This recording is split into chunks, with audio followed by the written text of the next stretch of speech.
The presenting sponsor of Moon Tower Soccer is FVF Law. To find out what makes FVF a different kind of injury law firm, you can visit fvf.law. Hello, friends, and thanks for listening to Moon Tower Soccer. This week, we'll discuss Austin's 2-win week.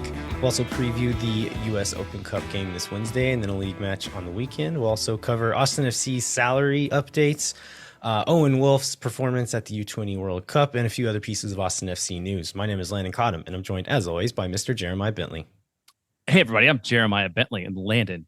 You can see over my shoulder this beautiful Moon Tower Soccer scarf sitting on top of like a piece of art one of my kids did like at the beginning of the pandemic that I put up, thinking that would personalize my environment, and I've just been too lazy to change it. But we've also seen these scarves out there on Twitter and in the wild, which is kind of cool to see. That's right. It's been so much fun. Some people have been posting them on social media, and then we saw some people actually wearing them. And yeah, it's been very cool to see. They look good out in the wild. I'm happy that we've gotten positive reviews too. People seem to like them. Yeah, it still blows me away that people want stuff with our show name and information on it and want to talk about it. So it's really cool.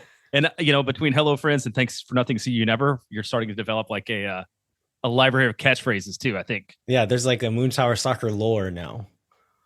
I kind of love it. I ran into somebody. I was at an event last week, and I guess I said, "Hi, I'm Jeremiah Bentley" to this guy. He's like, "Of course you are. I know who you are." It's just like some random guy out in the wild who happens to be a listener. So if you're listening again, it was nice to meet you.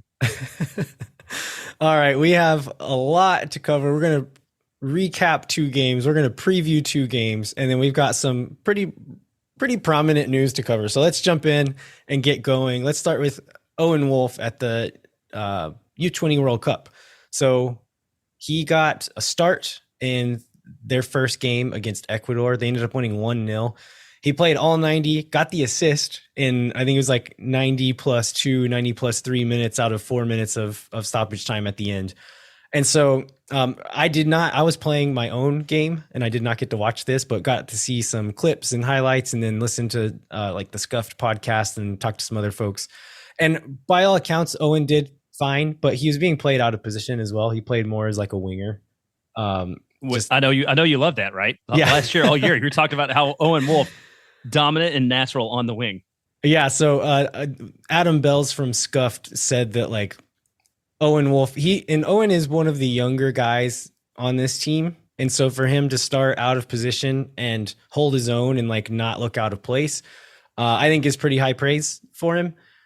They do have some other attackers coming in who are held back for this first game and are going to be coming in now. And so there's a chance he doesn't start, or maybe does get to move into the midfield if he gets to start there, maybe gets a sub appearance in the midfield, but he is proving himself a valuable part of this team, which is really cool to see. And so they're going to be playing Fiji on Tuesday. Wednesday.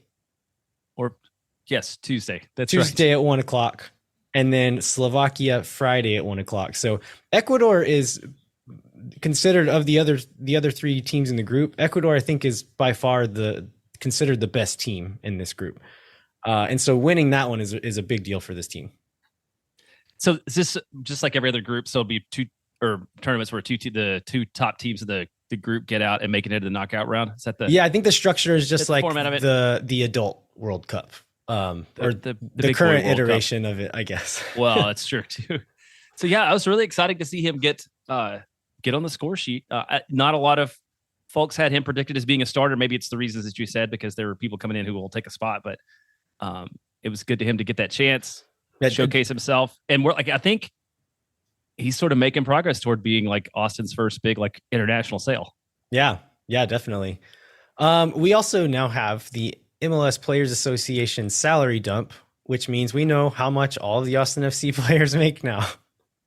Yeah, and I guess we can get the reactionary takes out of the way first, right? Like Brad Stuver doesn't make enough. John Gallagher doesn't. Although Brad got a pretty big raise, right? Yeah, he did pretty well. More than doubled. Yep. It's like John, maybe tripled even. Yeah, so that's right. Brad Stuver will be happy to buy you beers wherever you happen to run into him now. John Gallagher doesn't get enough. Zardes and Ruti make too much, but like what? So okay, let's just set that aside. Like, what are your impressions, or what things out of this surprise you the most? I mean, I don't know that I'm super surprised by many of them. I think, yeah, I mean, Driussi making 6 million. I know that was the report that Fabrizio Romano put out whenever he was talking about the renewal. I know a lot of people within MLS were like, I don't think it's going to be 6 million. It turns out it was 6 million. That puts him, is it fifth highest in the league now? I believe that's right. Oh, and speaking of fifth, Austin was also fifth highest in the league in total payroll, which I was a little bit surprised by too. Overall, adding up all the salaries. Yeah, and so like this came out before this week's 2 wins, and so I think people are a lot more negative about these numbers, and I think there are reasons to be upset about some of them. I think a positive we can take away from this is that Austin is being ambitious, right? Like we kind of expected them to be, and we figured they would kind of sneak into that top third at some point. But so to be that high on that list, even though maybe they're not making the best decisions with the way they're spending some of this money or not hitting on all the signings, the fact that they're willing to spend it, I think, is encouraging. Yeah, and one guy that I think really exemplifies that was this Radovanovic making what 600,000 in base and 692 in guaranteed compensation. Like Austin's got a lot of money invested in defenders, including a guy like Johan Romagna that's not even around. So it's nice to see that even with a total amount of money Austin had spent on center backs, that they were still willing to spend big, relatively big, on a guy like Radovanovic and bring him in because it was a position of need. Yeah, I mean that's what it costs to get somebody who's going to come in and start. So yeah, that's great. Talking about the guys who got contract extensions, Diego Fagundes was at like 400, 450, making over $1 million now. Julio Cascante, I think his was pretty low, between 300,000 and 400,000 maybe. He's on close to 700,000 now. Brad Stuver was on 150, I think, on 430 now. And then John Gallagher, I think this is the most surprising one to me, is he signed this, I think, 2 or 3 year contract extension.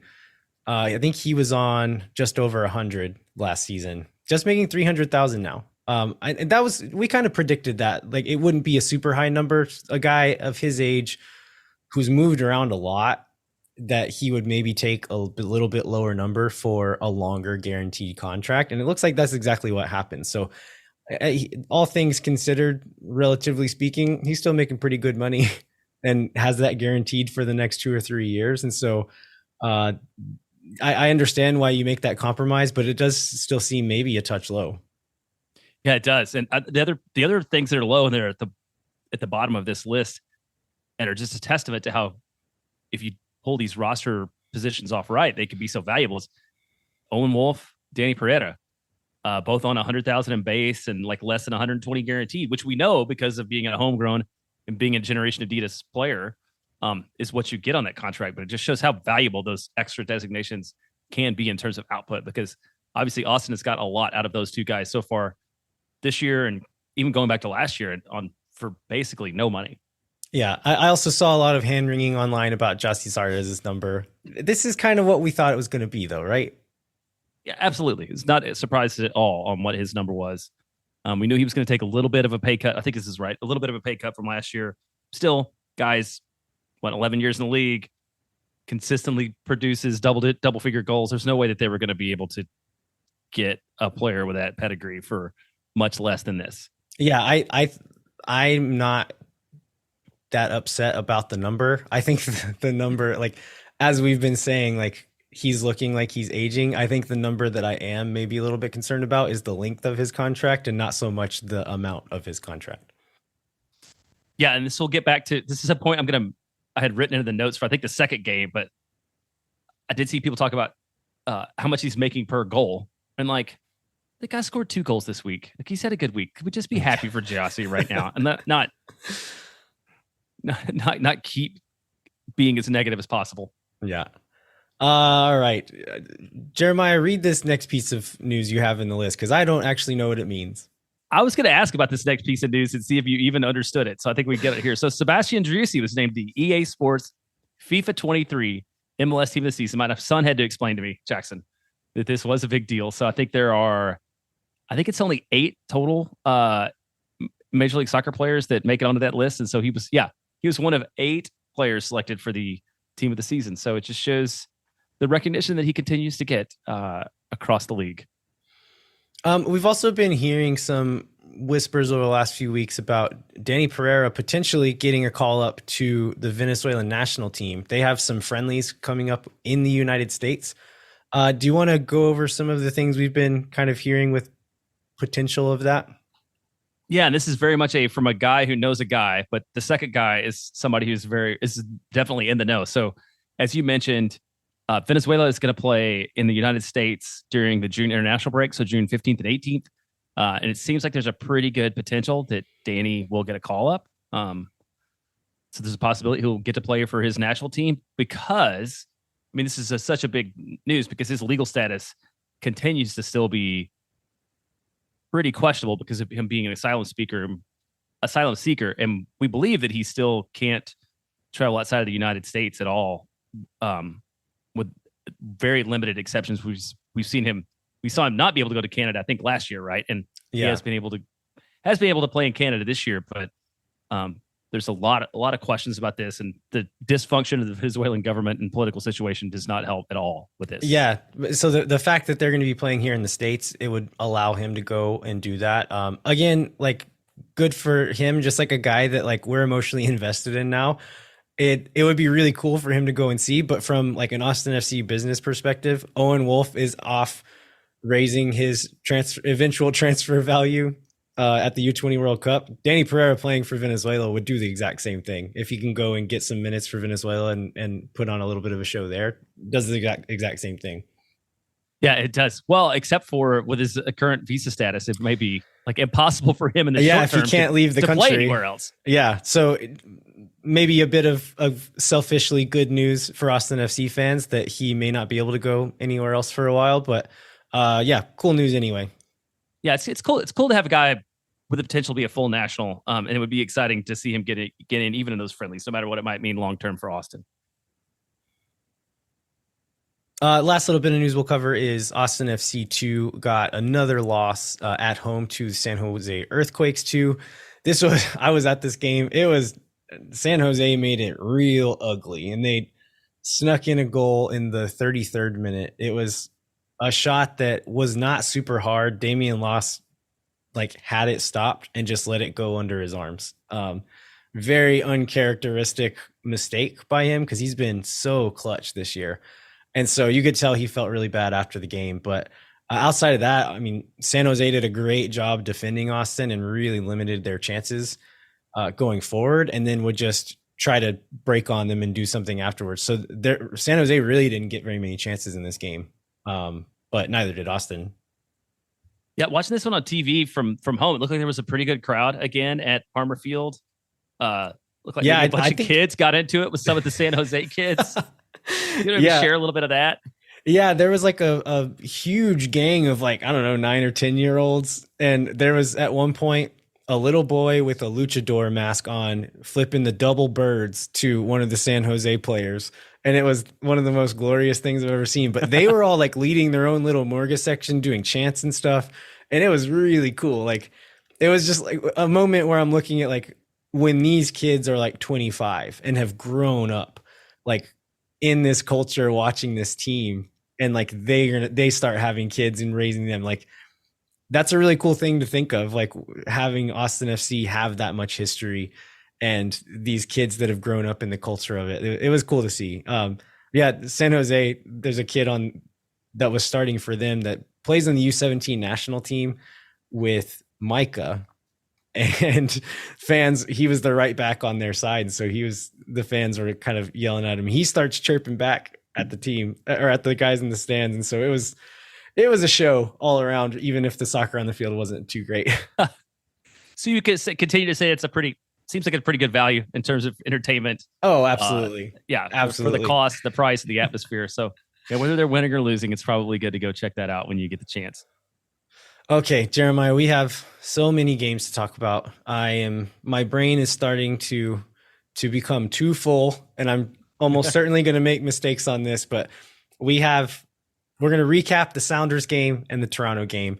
Then after that, we're going to be joined by Eric Krakauer, who's going to be the play-by-play for the game against Houston on Saturday. He's going to help me preview the Open Cup game midweek, and then the Houston game on the weekend. So let's take a quick break and we'll come back with all of that.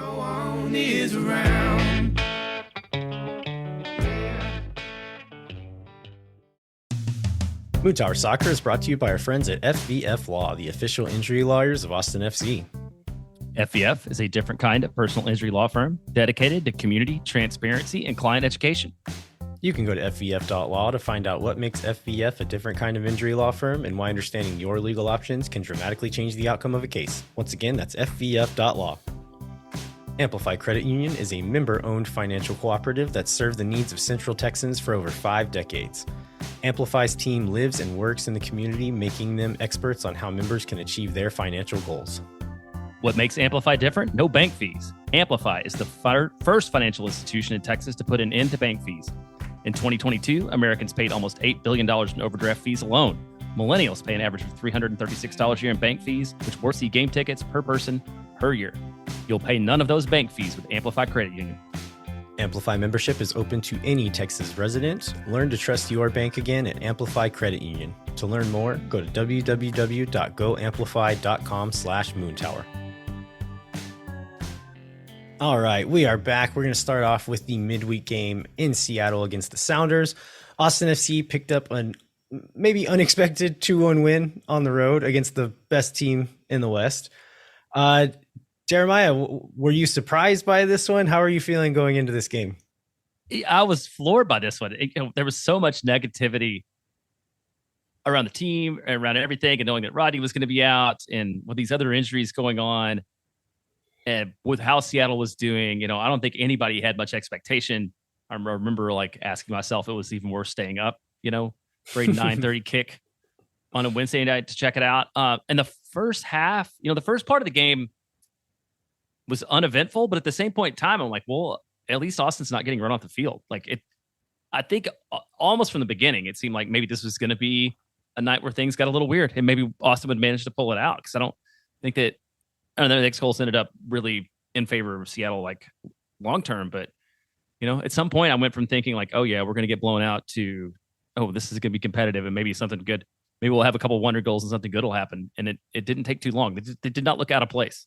Yeah, most of that XG, a lot of their shots did come in the second half especially after the second goal went in. I think they switched into kind of desperate attacking mode, which a team that good, we're already getting some opportunities. If they throw everything they have at you and you're just trying to hold on midweek on the road, they're going to get some chances. But overall, Austin did a really good job early on. I think defensively and just creating a few chances here and there in the first half. And then once they did go ahead with that second one, did a decent enough job bending and not breaking against a really high powered Seattle team. Yeah. So just to kind of talk a little more about stats wise. So Seattle gets 60% of possession, 13 shots to 6 in favor of Seattle. Both clubs had 4 shots on target. X goals, like we said, was 2.3 to 0.6 in favor of Seattle, with the vast majority of that coming sort of 70 minutes and on, and Seattle just threw everything forward.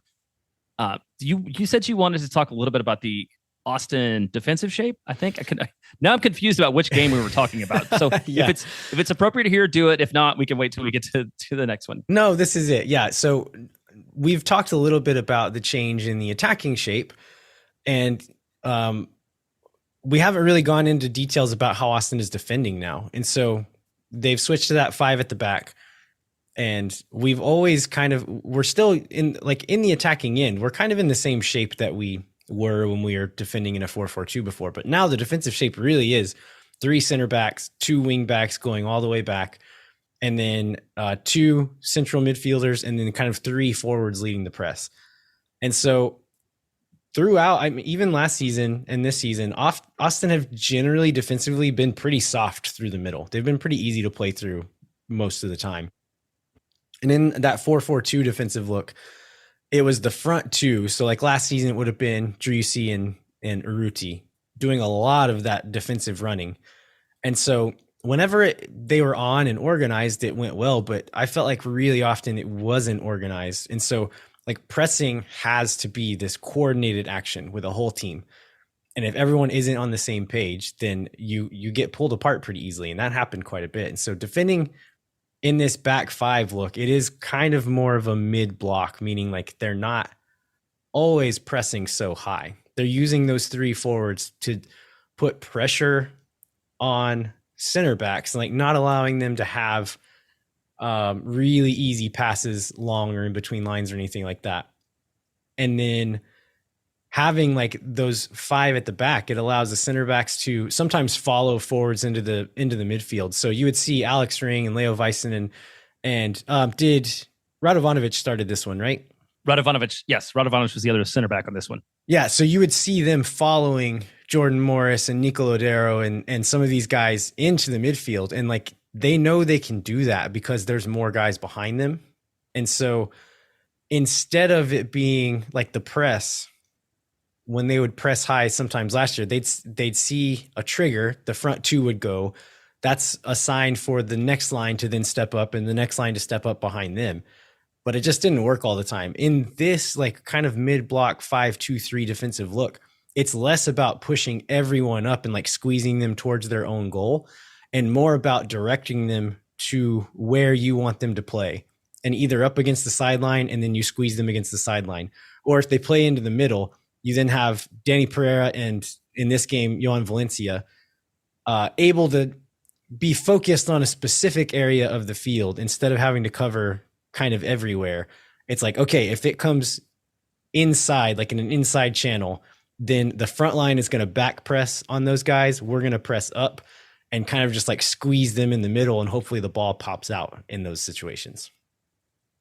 Yeah, and so I'll move on to the forwards here now. So it's an interesting setup. You've got two guys who get maligned basically every week, and one guy who hasn't been on the field a lot lately, in Ethan Finley, lined up with Rigoni and Zardes, and they were all pretty strong on the night. So Finley ends up getting the first goal.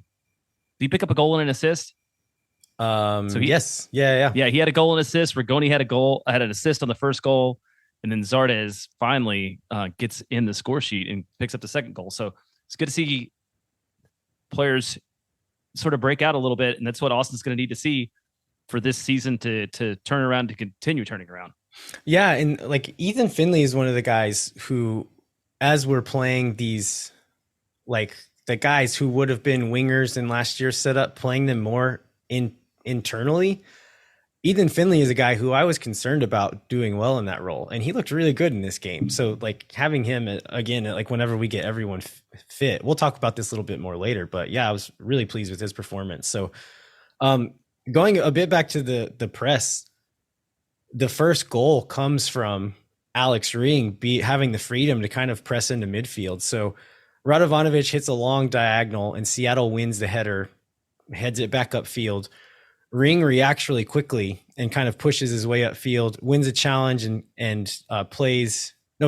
kicks it forward to Finley. Finley wins a challenge, plays it wide to Gallagher. His cross doesn't find anybody, but it falls to Rigoni on the backside. He slips Lundqvist in behind at the edge of the box. Jussi Zardes is making a run near post and kind of draws some attention from the defenders. And as that's happening, Ethan Finley sneaks onto the penalty spot and receives that cutback from Lundqvist. And it looks like the shot looks a little bit awkward. It's kind of stuck under his feet a little bit. And so it like looks maybe like kind of a scuffed shot, but once you watch it on the replay, like he did exactly what he was trying to do, and just a really well hit shot right into the far post.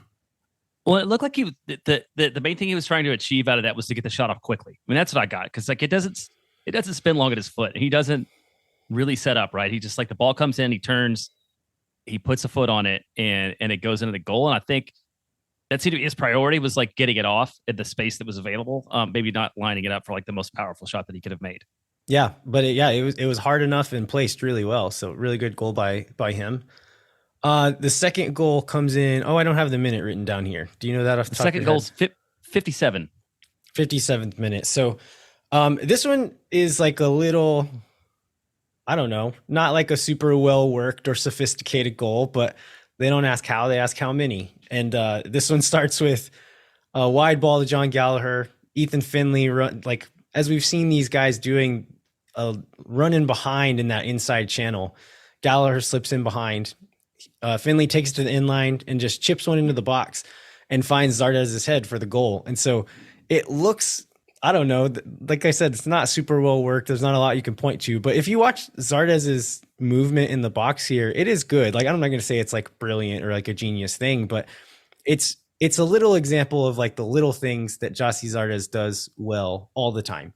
And as he sees Finley's going to set up for a cross, and he just kind of like floats back onto Yamar's back shoulder. And so it's like, okay, when I make my move, I know this guy can't see me. And that as Finley sets up for the cross, Zardes starts moving past Yamar, and it works. Like Yamar doesn't see him sneaking past him when the ball falls in between. I think it's Lodero and Yamar there in the box. Zardes just kind of jumps in between them, and because Yamar couldn't see him at first, he doesn't have time to react to it. So it's just one of those little things that like that strikers are supposed to be doing, and that like Maxi Urruti doesn't always do those things, and it's the things that Gyasi Zardes does well. And so I just wanted to point out these things, like as much pressure or like criticism as Zardes has faced lately, like in both of these goals, he does just like simple little things that strikers are supposed to be doing, and they end up working out well in these two situations. Yeah, and this is the kind of thing that he talked to us about when we did the interview before the season, like the film that he studies and sort of the tendencies that he observes. And this is a real good example of how all that work and all that effort and time, both on the field and off the field, pay off for Gyasi and pay off for Austin. Then after this goal, things get a little hairy, I think, for Austin. Yeah, because Seattle goes on the attack. If you look at the little like momentum chart on whatever stat website you like to use, it shifts to all Seattle after the second goal. And so I think Austin got a little bit fortunate with some of Seattle's chances. There's Tevez gets one-on-one with Stuver, and Stuver like puts his leg down for the save, and it barely skims the underside of Stuver's leg. And I don't know if you caught this on the replay, but the ball has backspin on it from hitting Stuver's leg and rolls towards the goal, and then stops and like rolls the other direction because of how much spin it had on it. And so like it barely was stopped by Stuver's leg, like just got enough friction on it to make it not roll into the goal behind him. There's one with Morris gets 1v1 with Stuver at close quarters, and he's able to stop it. Right at the end, Eber gets a header from a quarter that Stuver comes out to punch and misses it. And so there's several chances that could have broken bad for Austin, but for the most part, Austin did a good job of like I said, bending but not breaking. They did finally pull one back in the 79th minute. Roldan plays Jordan Morris in behind. Austin's unable to win a couple of challenges, and Eber finds Montero streaking down the middle, and he buries one. But I think after that goal, there's maybe one or two chances where Seattle could have pulled one back, but Austin was able to kind of buckle down and keep them from getting the second. Yeah, I think you covered those. That Morris shot and that Eber shot were both after that, and those were the two big ones. I was a little bit surprised to see that Seattle only had 4 shots with 4 shots on goal. Sorry, because it seemed like Stuver was really busy all night, and I guess maybe some of those didn't result. Some of those didn't end up being shots on goal. But I would have thought he made more saves, honestly, than what it ended up on the stat sheet. Any other notes on Seattle before we move on to Toronto? Well, we don't always go through the recognition part of this very well. So we should say Ethan Finley and Josh Wolf both end up on MLS. It's not team of the week. What is it? Team of the match day. Yeah, there you go. There's a team of the match day for both Wednesday and Saturday, and Austin had people on both of them. So it was good to get that recognition for Ethan Finley and for Coach Wolf. All right, should we move on to Toronto? Let's move on to Toronto. All right, so this one was 2 in a row. I think that's officially a streak, no? I believe it is. Did you see the Major League? The movie Major League? Did you see the memes from that? Yes. People were posting online. Said we won yesterday. We win today. That's 2 in a row. And I think the line is if we win tomorrow, that's called a win streak. So I think you might have to win 3 in a row for it to be a streak. But who knows? Who's going to be the final arbiter of that? So yeah, Austin ends up winning this one 1-0. Was the final scoreline. It felt like it should have been a bigger win than that, right? Like Do you have this? Yeah, we have the read off the stats here. Yeah, let's do that because you're right. It was not super even in the stats. 62% possession to Austin. Austin outshoots Toronto 16-3. Shots on target were 2-0 Austin. So a lot of inaccurate shots. And then the X goal was 1.2 to 0.2 in Austin's favor. So statistically, fairly dominant performance. It wasn't the most exciting game all throughout, even though Austin looked like the better team almost the whole night. But definitely the victory was the right result from what we all saw on the field, I think. Yeah, it would have felt like a great injustice if Austin didn't score at the end and win this one. And I went back and watched all of the shots from this game to try to figure out like, okay, why did we shoot so many times and only get 2 on target? And so looking through those, I noticed that there were several shots that were from distance.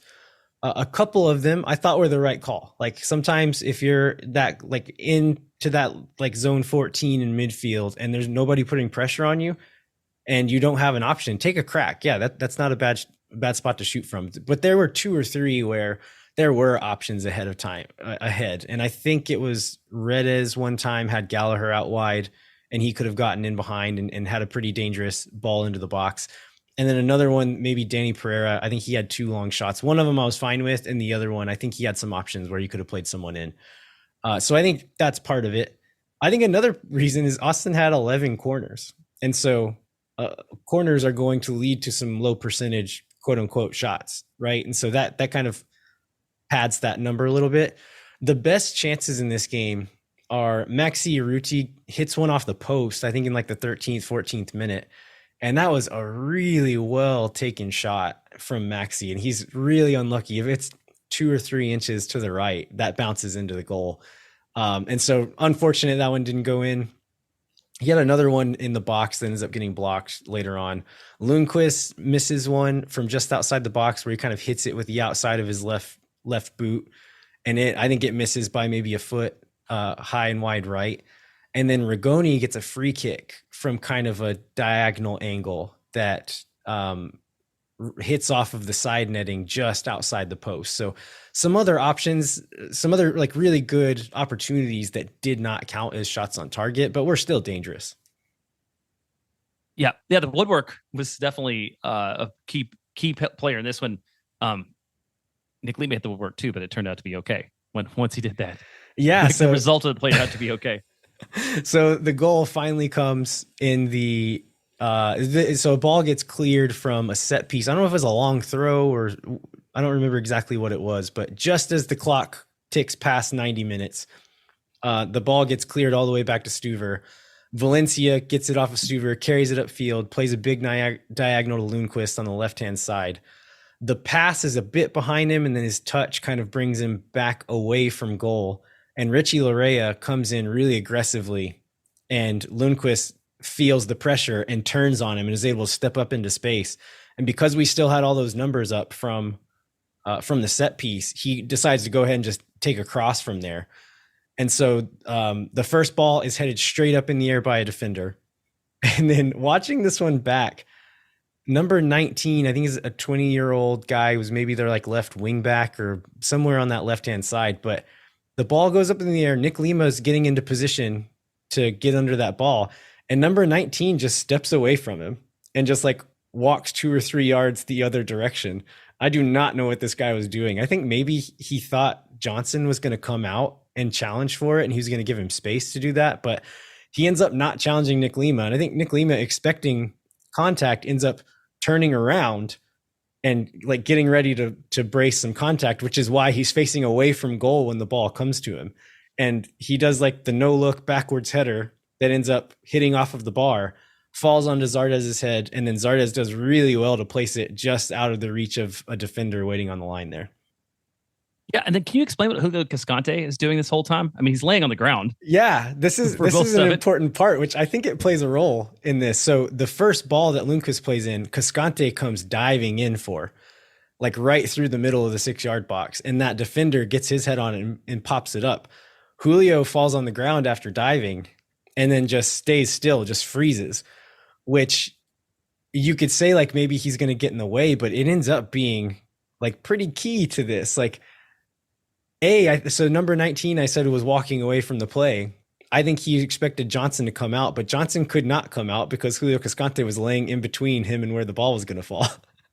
And so I think that affects part of it, but also like I didn't watch back to see if he was onside or offside, but I think he would have been onside anyway, but you could see a situation where like if he were offside at any point and gets up and is seen to have interfered with Sean Johnson at any point in that time, that maybe they call that back. And so the fact that he just lays there, he is an impediment to what the defenders are trying to do, is not moving, so he can't be considered interfering, and then ends up like kind of secondhand playing a part in this goal. Yeah, that was cool. And then he pops right up right after the goal comes. There's this great picture that somebody took of like all the Austin guys celebrating and all the Toronto guys all pointing, all yelling at each other, all yelling at each other with just the biggest grin on Julio's face for what came to pass there. So yeah, it was a deserves finished. Maybe not the most exciting match, but the results are all that really matters. So Austin ends up picking up so it's a 6-point week. Austin goes from 12th to 9th in the Western Conference, and not far off. I believe like 6, 7, 8 are all bunched within maybe a point or 2 points ahead of where Austin is. So in decent shape now. It doesn't take long to turn it around. Josh Wolf talked after the game a little bit about momentum and sort of feeling that coming. And one other thing on momentum I thought was interesting that I noticed is like, this is another one. I don't remember when this happened last year, but it's kind of another one. I feel like the crowd willed that goal to happen, right? Like there was just, it's like this energy that just kept building up and building up and building up towards like they were like willing the team to score. And it did come to pass. Yeah. And so there was this, I was gonna say there's this really super sweet video of like all the players sitting on the field and like, what it doing I love you, baby, right? After the game with the fans, which is a great relief. Yeah, that was nice. You could tell they were enjoying that one. So let's talk about some of the rotations here. I think this is worth mentioning too. So we saw Rodney Redes, Maxi Ruti, and Ethan Finley start up front. Then Nick Lima started as the right wing back, John Gallagher on the left wing back, and they rest Lundqvist as the starter.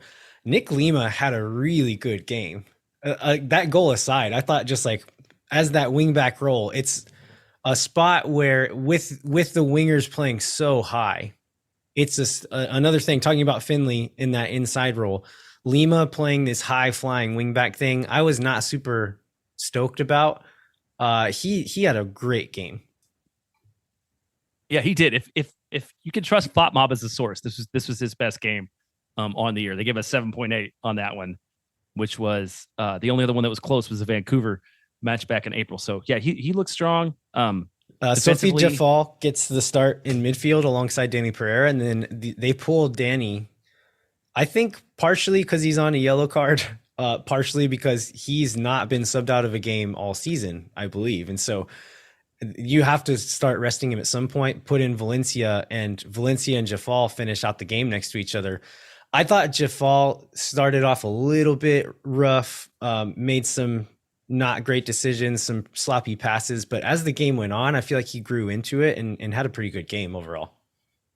Yeah, I did too. I mean, he's definitely, you can see the talent that's there and the potential, and it's just going to be a matter of minutes, which I think we'll probably talk about here in a little bit. It's just like I think even last week, we talked about the potential for depth, which seemed kind of dumb with the team on the streak that they were on, but you could see that for sure now, where there's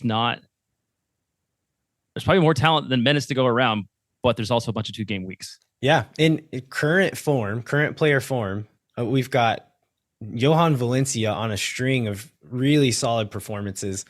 Jafal has a pretty good game here. Dani Pereira is probably the most consistent player on the team at this point in time. Owen Wolf is gone and will be returning at some point. So midfield feels really deep right now. On the wing backs, you have John Gallagher and Lundqvist playing well.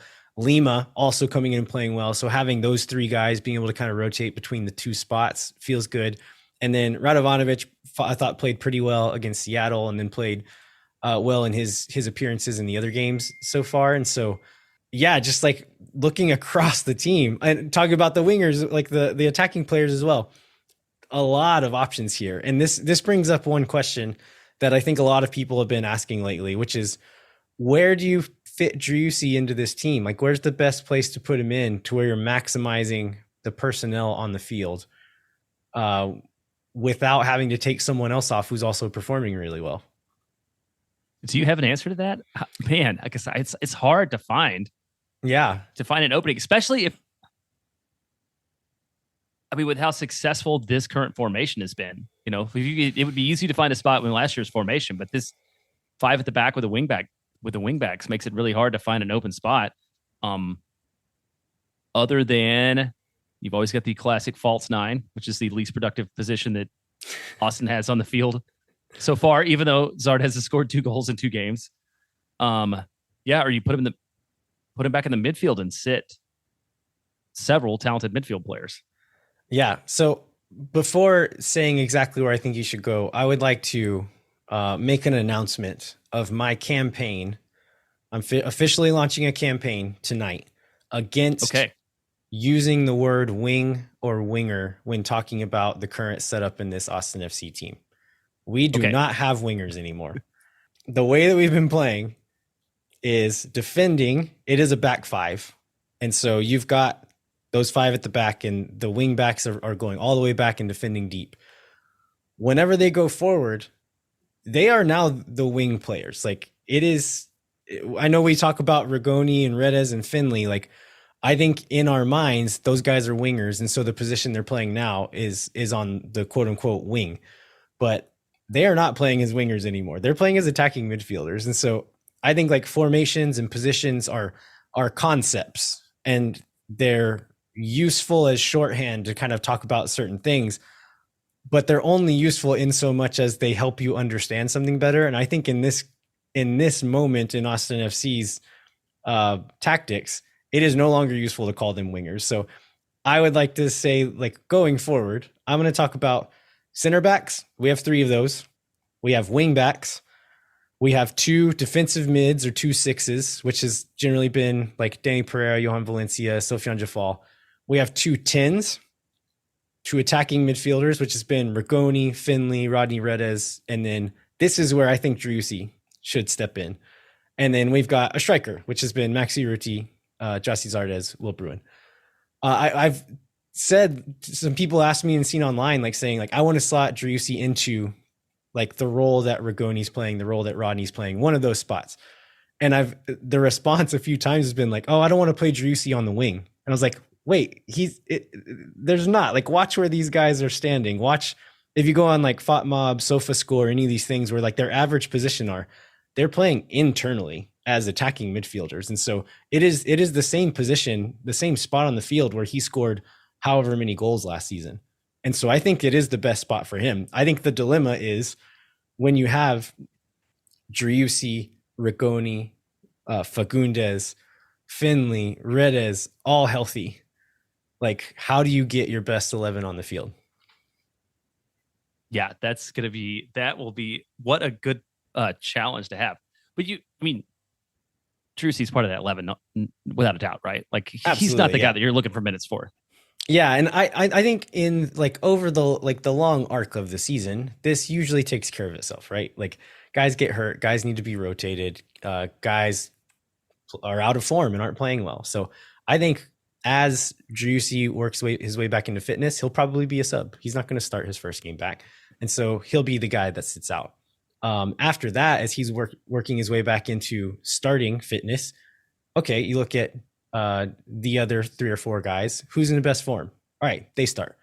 Okay, we have a midweek game. Who's played the most minutes lately? Sit them. The other guy starts. I think this becomes a good problem to have and like an asset if it all lays out that way. When guys keep playing well, you have a lot of options. Like, this is how LAFC is able to rotate an entire squad and not even think about it. And so I know we're not on that level, but it's a good problem to have. Yeah, and a lot of those guys they're not playing 90 minutes game in and game out, right? Even because they're deep enough where you get 65 or 70 and then you rotate, the next guy gets it. I thought it's interesting. I noticed during the midweek that Josh Wolf stopped calling him 2-week games. Start calling them two game weeks. They're just weeks. They're just weeks. Yeah. They're just weeks because there's so many of them, so many Wednesdays and Saturdays now. But yeah, what a What a good set of issues to have. You mentioned Valencia. I've been super pleasantly surprised by him. I'd imagine a lot of people have been, but notably he's started progressing the ball a little bit. Yeah. He's not like he does it at the right time in the right place. So he's been a lot better over the last few weeks. So again, that's another spot where you're super deep, and you've got a lot of players and a lot of players who deserve some playing time.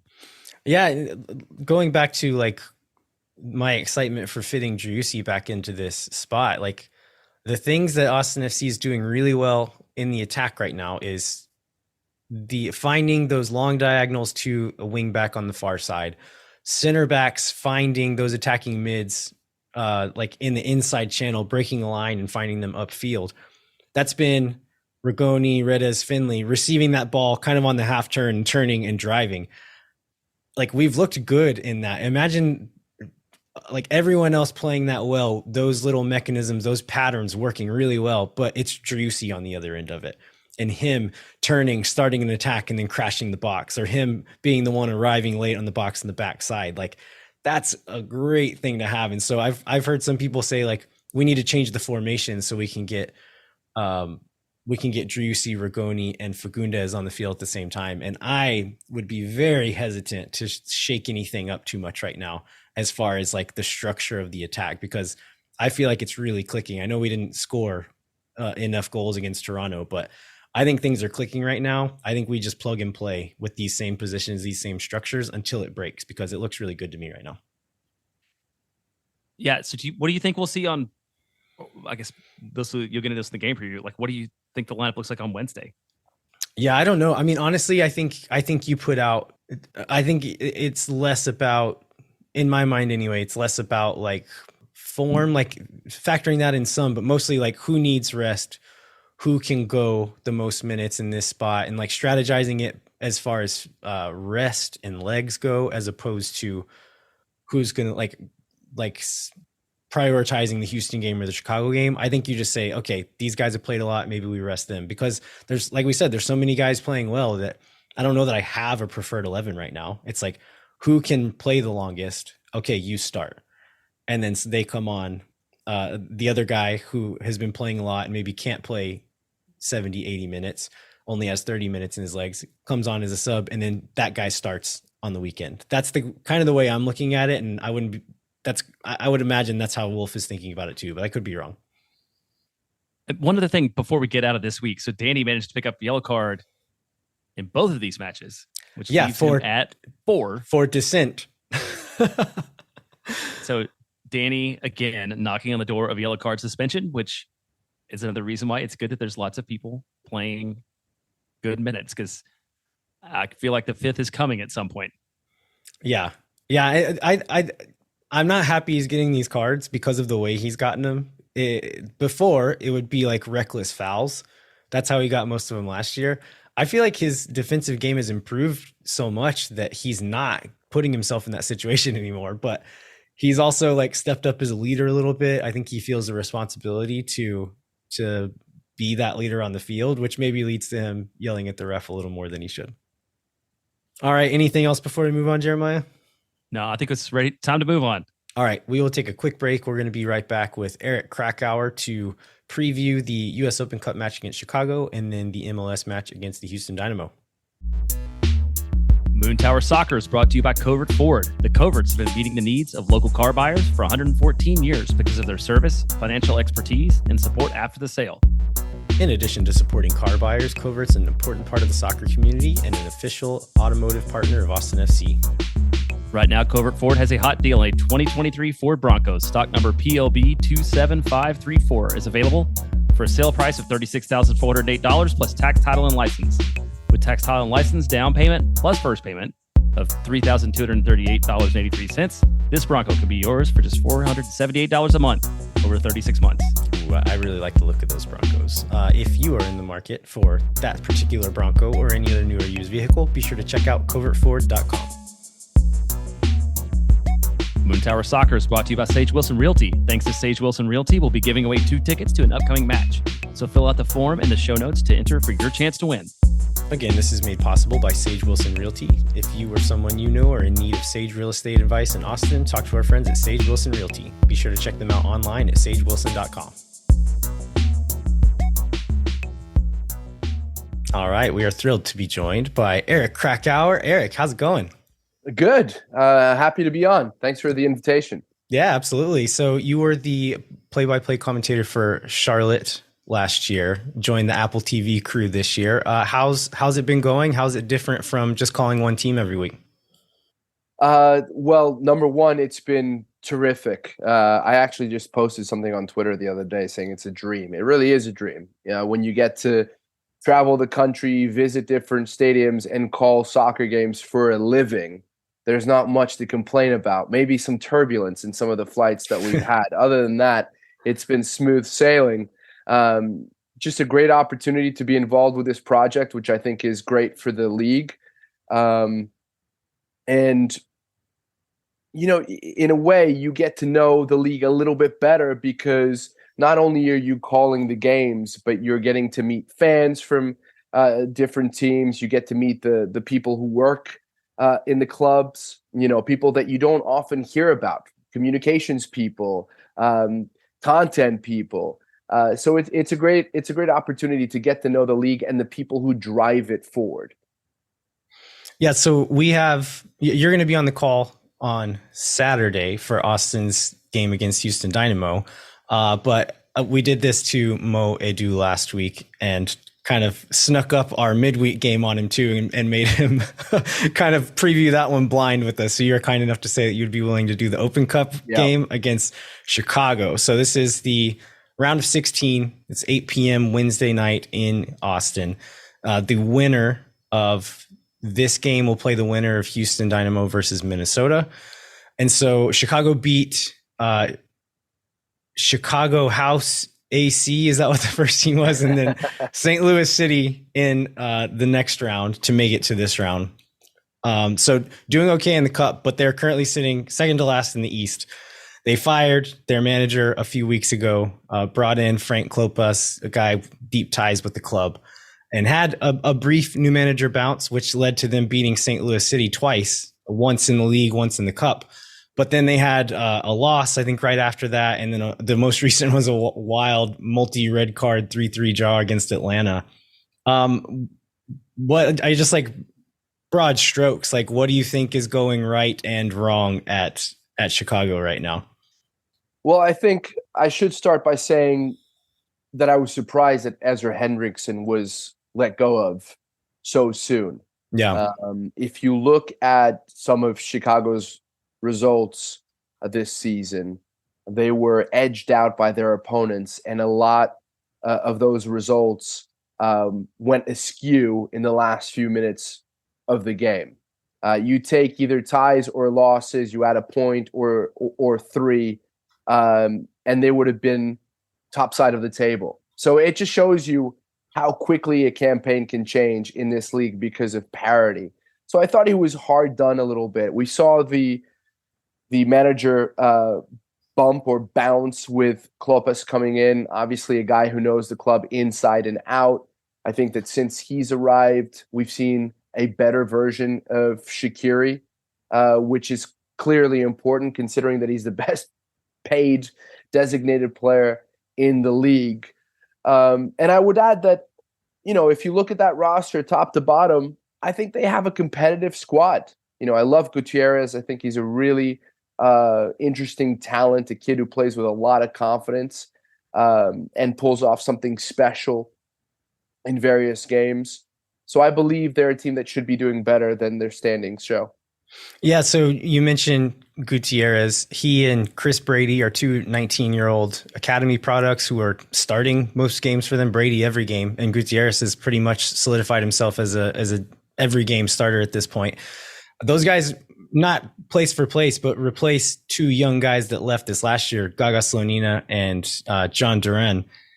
And so, you see these young guys coming in, and also just kind of some holes in other spots of the roster.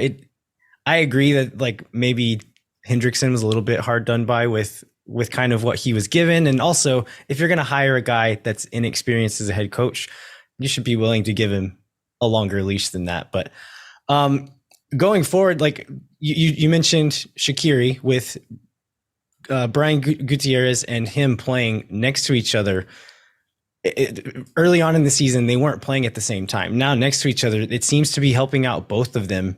Do you think Shaqiri has started to like be pulling his weight this season?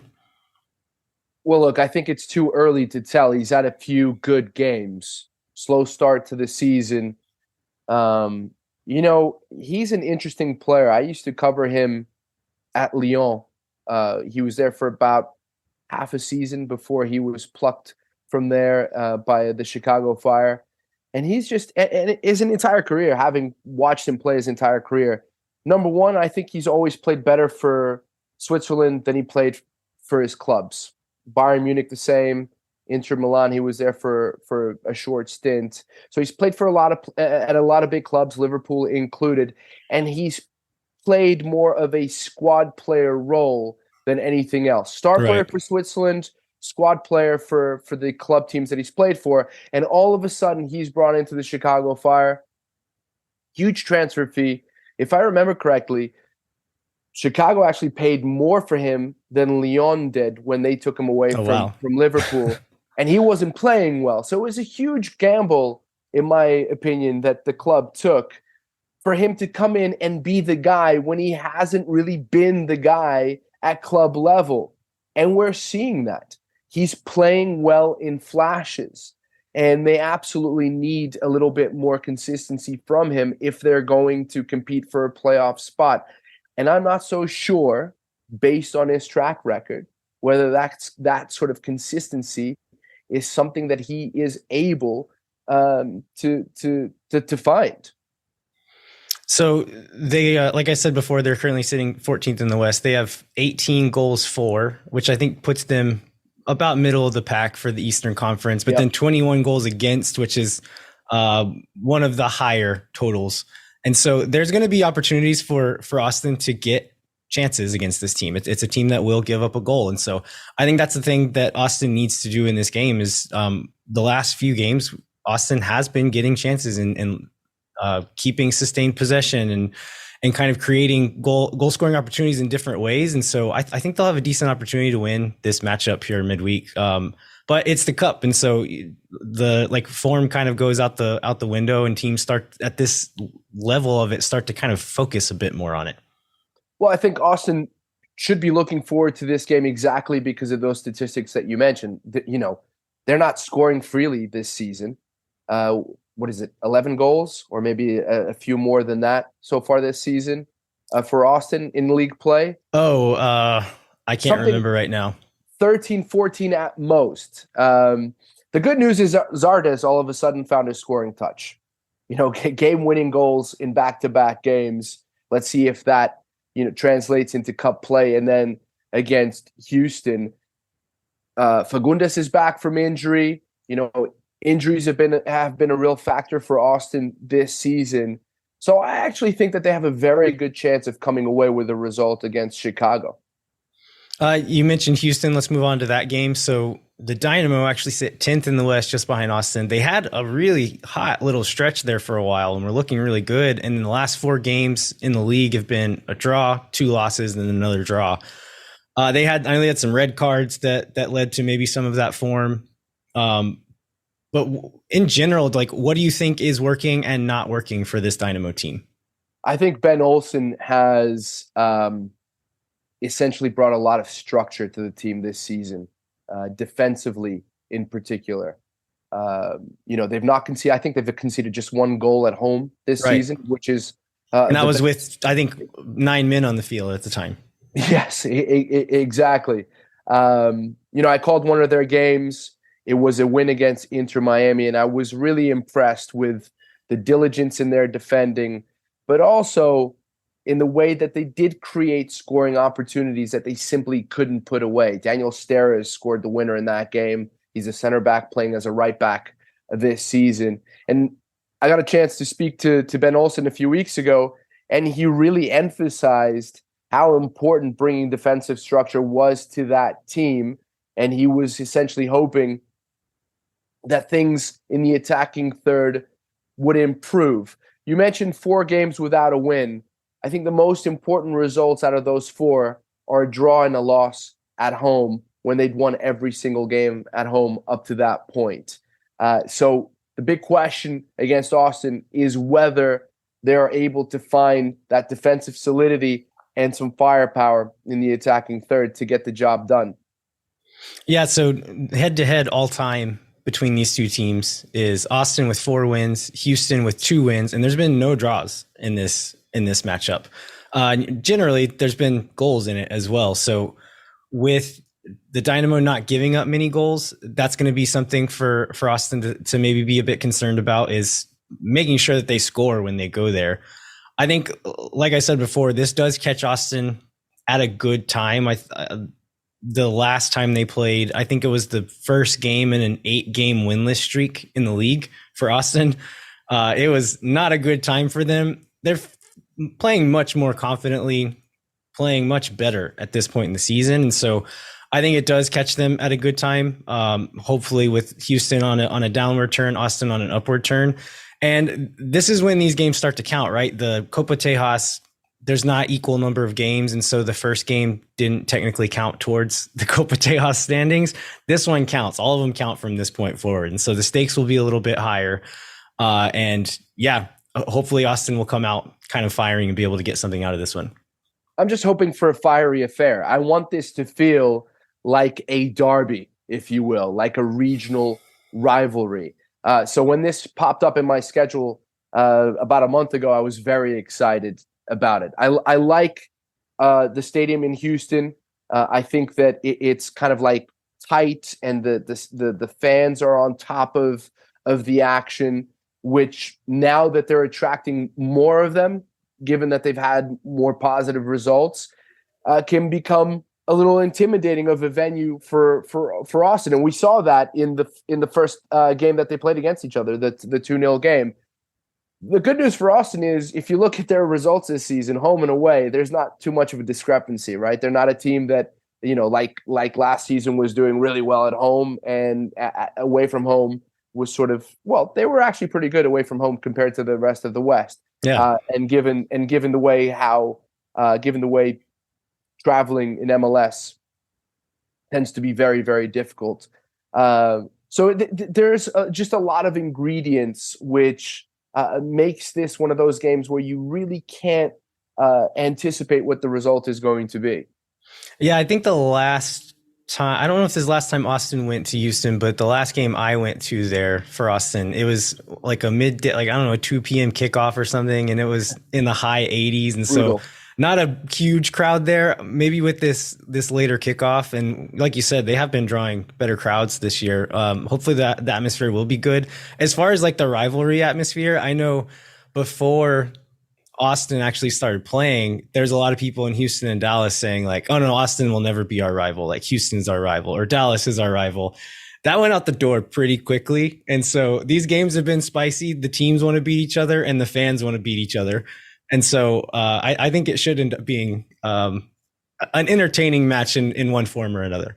Well, I think the recipe changes after Austin finish second in the West and go into the playoffs, because Houston haven't been in the playoffs for a while. Dallas haven't done anything significant since 2016. And now the new team on the block, the one that got its butt kicked in the first season, transforms itself and became essentially for a lot of people a dark horse in the MLS Cup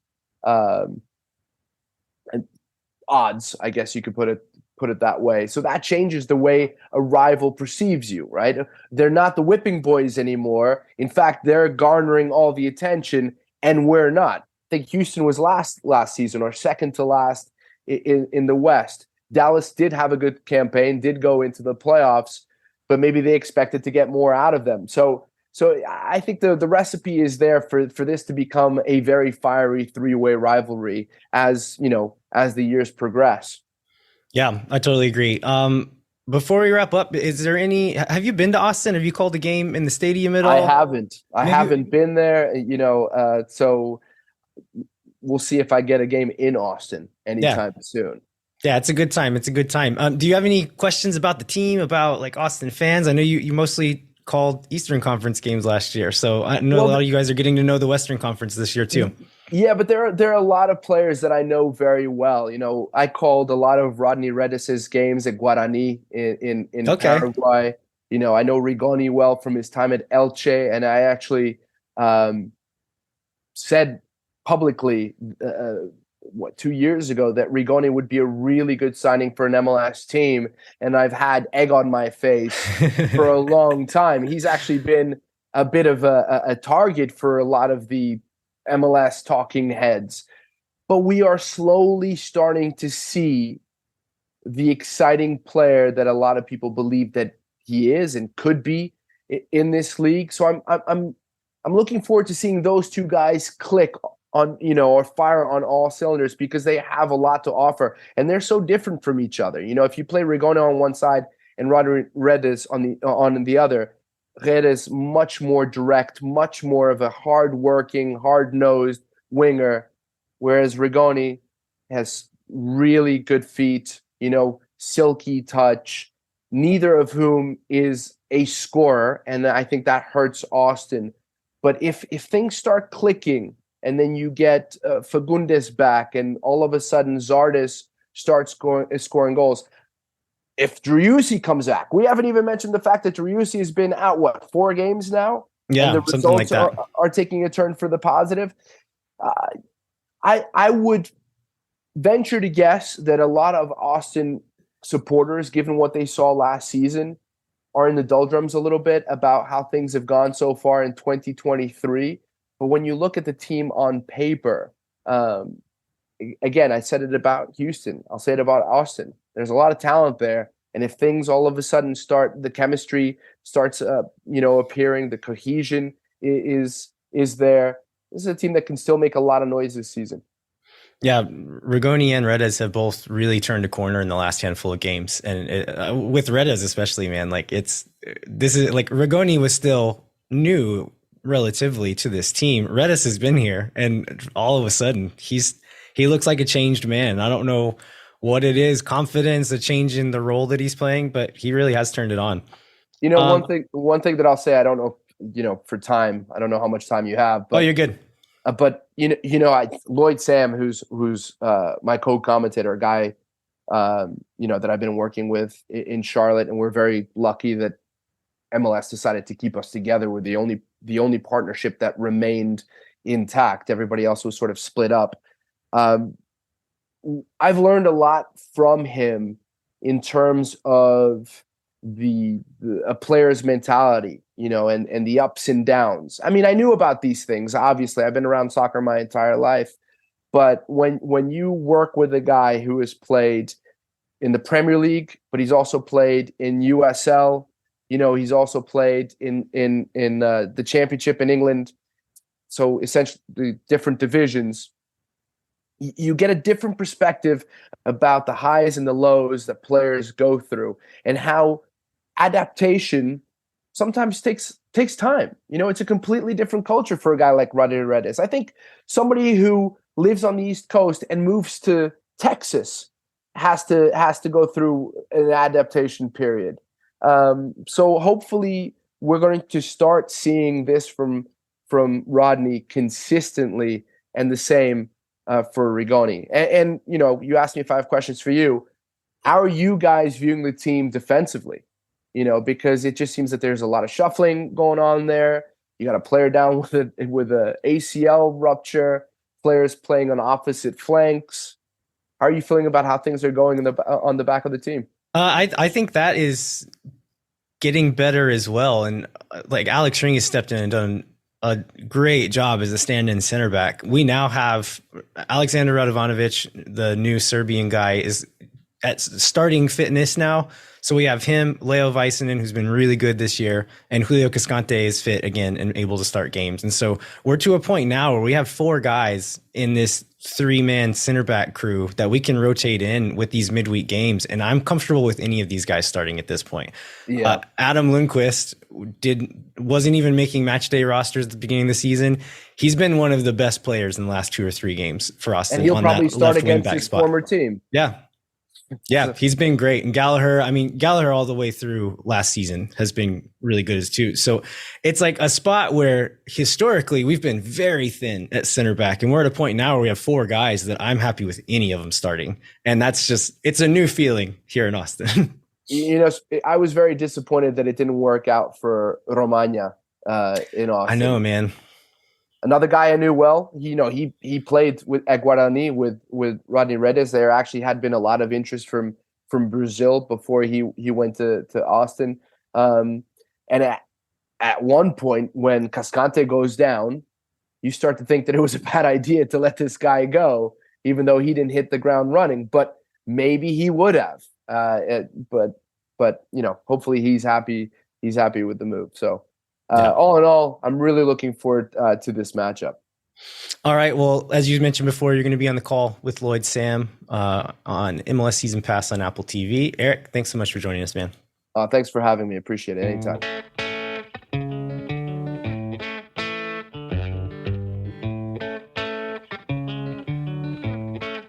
All right. We want to thank Eric Krakauer one more time for joining us. We would like to remind you to rate, review, and subscribe wherever you get your podcasts. Come find us online. I'm at LViajero87. Jeremiah's at jbentley_ATX. That's on Twitter. And then we're also at Moon Tower Soccer on Twitter, Instagram, and YouTube. We'd also encourage you to sign up for the Patreon, where you can get beautiful Moon Tower and Swoon Tower patches, or the Moon Tower Soccer scarf. And you'll also get some kind of like insider information. We'll ask for feedback from fans, announce some things a little earlier on the Patreon as well. So you'll get access to all that as well as the cool swag. And then we'll like to encourage you to visit the Striker website, where you can get a 30% discount with the code MoonTower23 with a capital M. Jeremiah, what should folks look out for? Well, in addition to having the best Austin FC coverage, the Striker covers lots of other clubs, particularly in California. And I found this article from Mike Gray about what an MLS team for San Diego means for soccer fans, including loyal fans, to be a really interesting read that I wouldn't have picked up anywhere else. All right. That's really interesting. I'm going to have to look that one up. Thanks so much for listening, everybody. We will be back next week. I'm actually going to be taking the week off, and Kevin Morris is going to be back in with Jeremiah. They will be reviewing the 2 matches this week and then previewing 2 matches again for the next week. And that's kind of the schedule. Like Josh Wolf said, these are just weeks now. But until then, I'm Landon Cotto. I'm Jeremiah Bentley. We'll catch you next time. When no one is around.